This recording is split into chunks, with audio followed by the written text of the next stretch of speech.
Diamond is it. That's how you get That's your it. comic books. If you're a comic book retailer, I am a comic book retailer, a brick and mortar comic book retailer, Jay and Silent Bob's Secret Stash, located in beautiful downtown Redback, New Jersey, currently closed due to the pandemic and stuff. So I'm very familiar with the good folks at Diamond. Why? Because Diamond has stopped shipping books. What? It'd be funny if it weren't so pathetic. No, what the heck, I'll laugh anyway.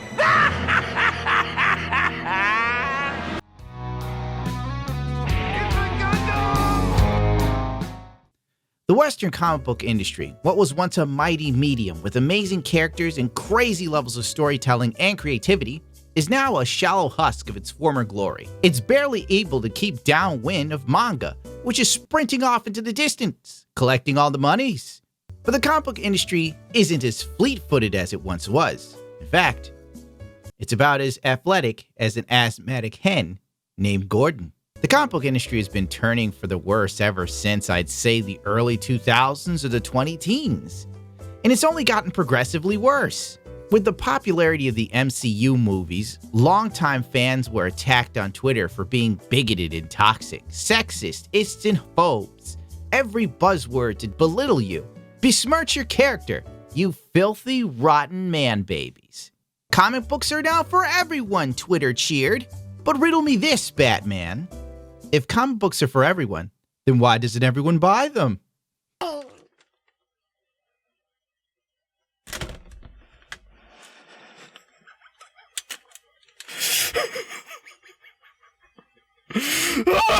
Now don't get me wrong and misconstrue this.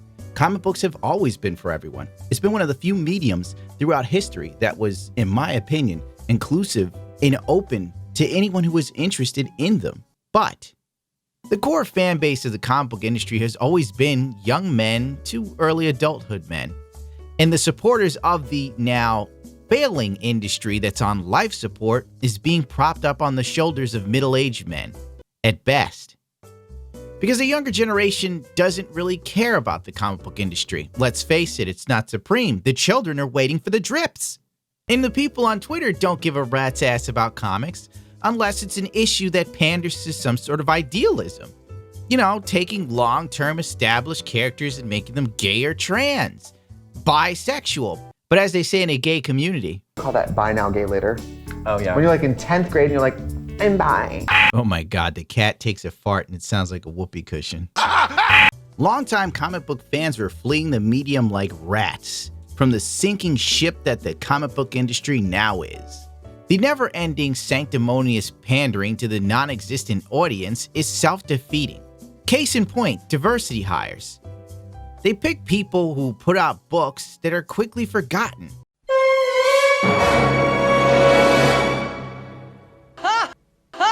Comics, as I recall. Is that right? Vertigo, that's correct. Yeah, DC Comics did this. This got into comic book stores. This was everything, and that's all that it could sell, even with that. There's just not a market for this stuff. There's not a market for these grifters.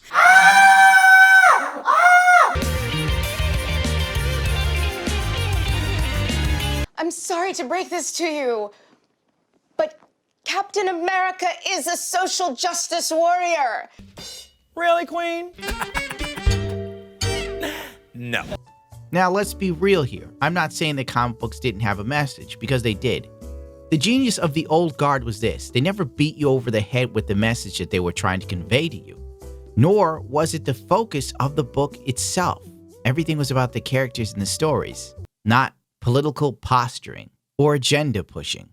I've always tried to do our stories so that it didn't matter if you were of the white race, the black race, the brown race, or whatever. So social issues I try to get in the background or underlaying a plot, but never to the point of letting it interfere with the story or hitting the reader over the head. I've never confined my art to a particular section of humanity. I love people in general. My art reflects it, and that's the way it's always been. The modern day comic book industry not only beats you over the head with their message, they scream at you while they're doing it that you're problematic as you lay lifelessly on the ground.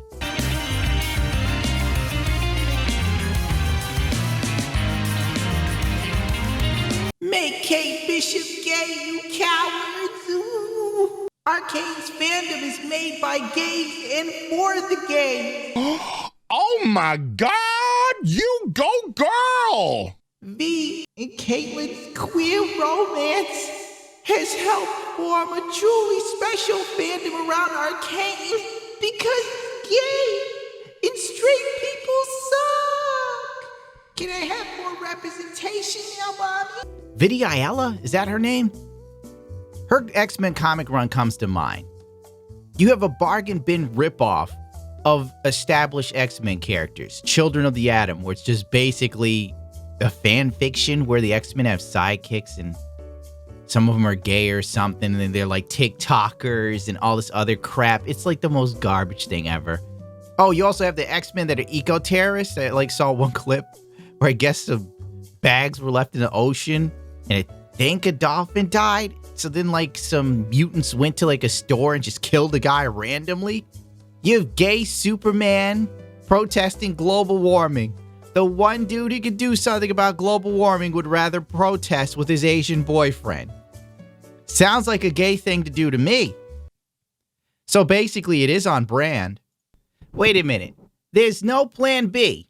This proves the guy who's writing Superman right now doesn't pay attention to continuity.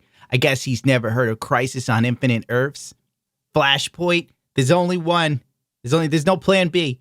Even though there's infinite Earths. No plan B. And gay Aquaman in the background. Like, that escaped me until I looked again. I'm like, God, everybody's gay.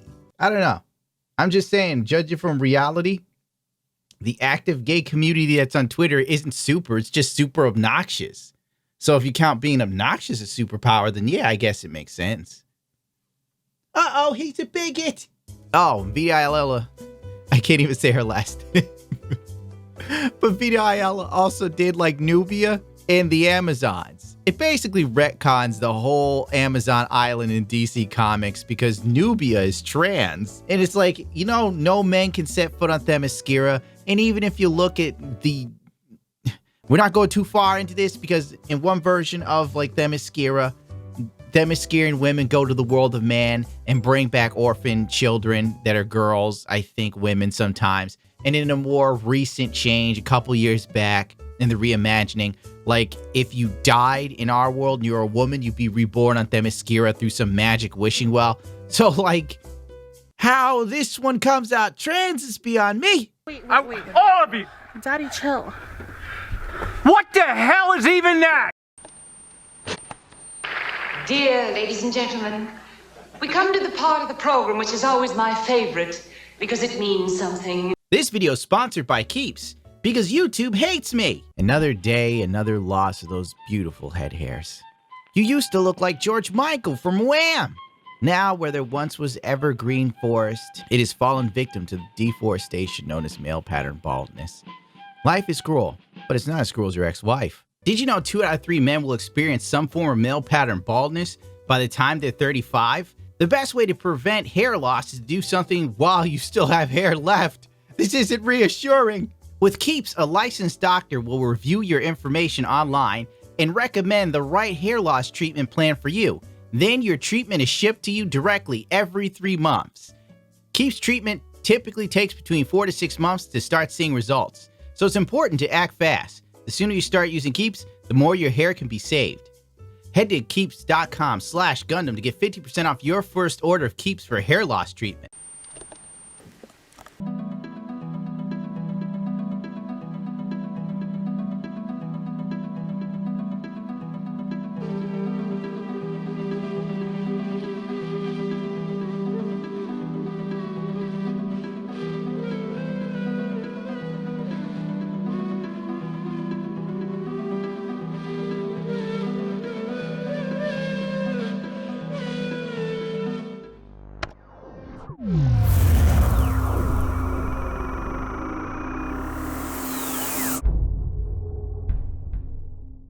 Now let's talk about manga on the other hand. Manga kicks your ass with characters and story developments that not only just envelop you, grab you, and pull you into the world, they touch you, they reach you, they connect with you, they resonate with you. Whereas the comic books, I don't know, as of late, it just felt like the past 4 or 5 years of comic books have been telling me I'm an asshole. And frankly, I'm a little tired. A perfect example. Do you remember Kelly Sue DeConnick? Of course you do if you're into comic books, because she had that classic line back when coronavirus wasn't a thing and the comic book industry could still live on life support. And she popped up as smug as you want to be. You know, I haven't seen a smug look like that since Amaranth laying on a banana collecting money for breathing oxygen. What a content creator. Anyway, Kelly Sue looks at you in the camera like the Godfather. And if you don't like my politics, don't buy my book. Oh, the arrogance. Oh, guess what? People aren't.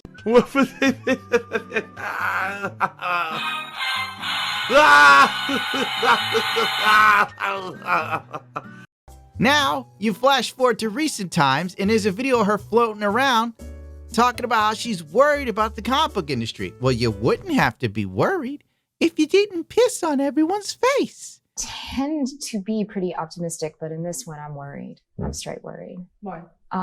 Because stores are closing at a phenomenal rate. Independent comic sales are down.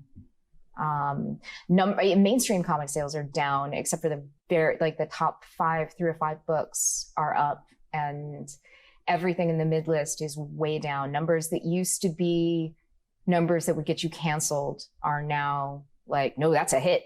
You know, independent books making back the cost of doing floppies is like names that should be able to do it no sweat are going into the red on singles but not coming out until the trades. It's a pretty simple, thing. You're doing business. Could you imagine going to deli, getting a sandwich at Nunzio's, and then Nunzio spits in your face?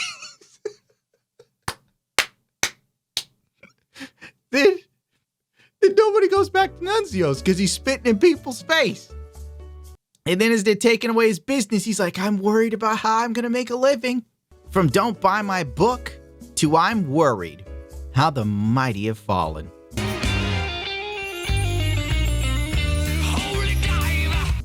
The next example is DC pandering like never before. In the 90s, comic book characters were killed for cheap sales. Batman was crippled, Superman's dead. He even got a theme song by Our Lady Peace. But in the 2020s, instead of characters dying, they just come out of the closet. Well, yes. You're gay now.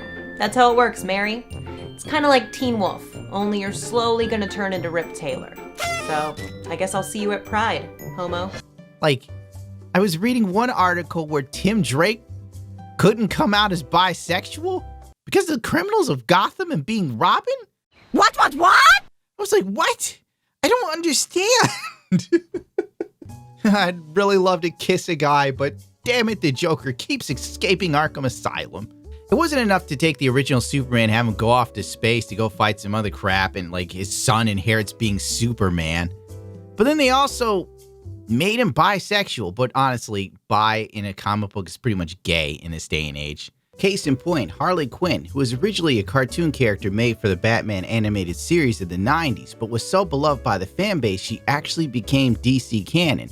And for the longest time, pretty much the character's whole inception revolved around being in love with the Joker. And now Harley Quinn, I think, is bi, could be gay. What the hell's that chick's name? I was about to say Red Sonja. Stu, who is that? Poison Ivy? Oh yeah. Wait, when was Poison Ivy gay?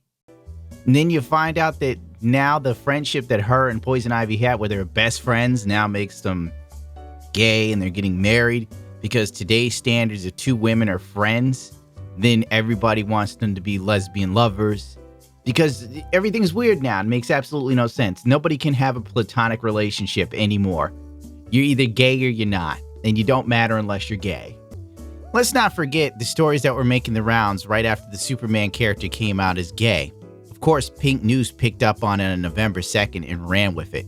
Bisexual Superman comic artist given police protection after hateful backlash and death threats. Already, you could tell that makes absolutely no sense.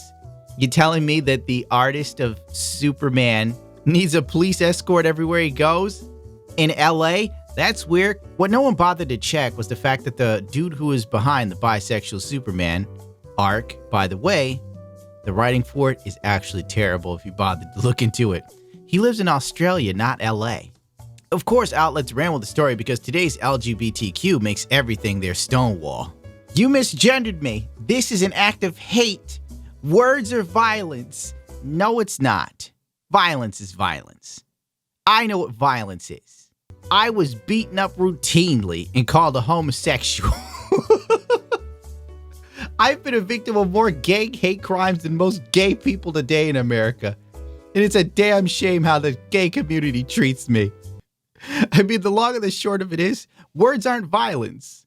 You can't get a concussion from someone not thinking you're pretty enough to be a woman, and that's a fact. But let's face it, science only matters when it comes to them demanding you get your shit. And I gotta edit that out. On November 4th, literally 2 days after most major outlets ran with the story that the writers of Superman, the bisexual tales, needed to be escorted by the police, weren't true. Now this shocks me. Nobody really cared. And that's because outrage is far better for clicks and interaction. Now let's read the article. No DC police calls over bisexual Superman death threats. A couple days ago, TMZ reported under the headline Superman bisexual backlash spurs LAPD protection for artist studio that the LAPD officers recently dispatched to patrol the homes of some of the illustrators, production staff who created the latest iteration of Superman. The extra conviction comes in a major backlash, including blah, blah, blah. The backlash was, we were like, oh, what, really? Okay, fine, screw it. We don't care. Eat a dick. And then they were like, yes, actually, I like it. And I probably can't even do that voice. Bleeding Cool checked with our own sources and found that, if true, none of the DC Comics people involved with the production of the comic Gay Superman, even though that's not the title, but we gotta make it straight here, seemed aware of it. That's interesting. You were under death threats and the police were protecting you and you had no idea. Were they pulled out of the Matrix? And there was no sign of LAPD being called to keep an eye out over the creators or staff. Indeed, the writers of the comic book in question lives in Australia and the artist in Costa Rica. Oh my. I hate this. I have to do more fact checking than a real journalist. And I get no respect. What am I doing? God, I wish it could be like Dream and just play a game and everybody just shows up and loves me instead of me looking at like cancer culture. The long and the short of it is, comic book fans don't care enough about Gay Superman. They think he's just another lame gimmick.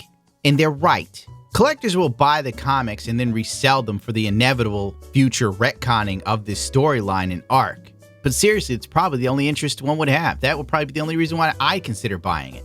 Buy the comic book, wait like 5 or 10 years when all of this like super progressive wokeism finally runs out of steam and everybody's like, wow, that was a really annoying phase. You know, like everybody running around in the 90s wearing those giant clown pants. The comic book industry has been nothing but disappointing for the better part of 5 or more years at the very least. To the point of where even I have no interest in modern releases. I don't care if they stop printing comics one bit. I just don't care. And I think most comic book collectors, longtime fans, men who have spent decades collecting and paying attention and supporting the medium, probably now think, you know what, if it dies, it dies. We've all turned into Drago from Rocky, whichever one, when like Apollo Creed's laid out on the floor. And they're like, what do you think of the comic book industry, Drago? If he dies, he dies. The comic book industry is like an ex-girlfriend that you loved, but she went out of her way to be absolutely terrible to you years after breaking up with you. Then out of nowhere, she calls you from jail telling you that she needs help. And all I can think is, you wasted your one call, girl. Manga, on the other hand, never disappoints me. The only time I've been disappointed by manga in recent memory, and this is going across years, was the day Kentaro Miura died. That was the one time I felt dread, misery, and distress over something I took interest in that was in the comic or manga medium. It was the fact of knowing one of the greatest storytellers and writers had died before he finished his art. And as Michelangelo, I believe, said, or was it Leonardo da Vinci, no art is ever finished, only abandoned. And that is true art. That's something else entirely. If I had $1 for every time the comic book industry slapped me in the face with the same fundamentally flawed reimagining of characters, or just a clear disdain for the franchise that they were going to fix, well, I wouldn't be making YouTube videos anymore. You know Miss Marvel, or you better know her as Captain Marvel now. Back when she was Miss Marvel, she kicked ass. She was likable. Carol Danvers was a great character. There wasn't, I never had an issue with her until she became like the proxy for the new vision of Marvel. She just turned into this abhorrent, annoying character. Then you had the Brie Larson movie, and it's just like, good God. What are you doing? Don't buy my book. Now I have absolutely no love for the character. None. But manga, holy hell, man. Here's a good manga. Inuyashiki, not Inuyasha. That's a great manga. It's about an old guy who gets taken over by an alien sort of entity, and it makes him like a machine or something. And he's trying to help and save people, dude. It's an old man who's the hero. And he has to stop a good-looking young dude who's a psychotic killer. What a story. You go look into it. Let's think of some other great ones. Berserk, Gantz, One Punch Man, Demon Slayer, Goblin Slayer, Vinland Saga. The list goes on and on. I don't have all day to kick names to you. I'm just giving you the big names that I personally liked. It's no wonder manga piracy is higher than American comic book sales could ever hope to be currently. When your competitor loses more to thieves than you can even sell, you know you're knocking on death's door. I could have summed up this whole video in one sentence, really, or statement. Manga wants to touch you. Comic books want to preach to you. And that's why they fail, and continue to fail, till the industry collapses in on itself and dies. Then the characters will be hoarded out and rented to the highest bidder, and you'll see them in God only knows what in the future, because they'll just sell them out like rental properties. And that's the future of the comic book industry. And at that point, you're going to see more than a few comic book pros making GoFundMes so they can pay their bills. I won't name names, but it's kind of sad when someone was a smug comic book pro 1 minute and the next they put out a GoFundMe every 6 months so people can help them pay rent. And that's going to do it for me. Thank you if you made it this far. I'm very tired. I've been editing videos for a week straight. It's been 6 days since the last upload, and all I've done is stare at an editor. I can't speak correctly. Oh well, you know the whole spiel. Rate, comment, subscribe, like, share. It upsets Mama Susan. Patreon, t-shirts, the whole 9 yards, whatever you feel. And adios, bichachos. On to the next video. Excelsior!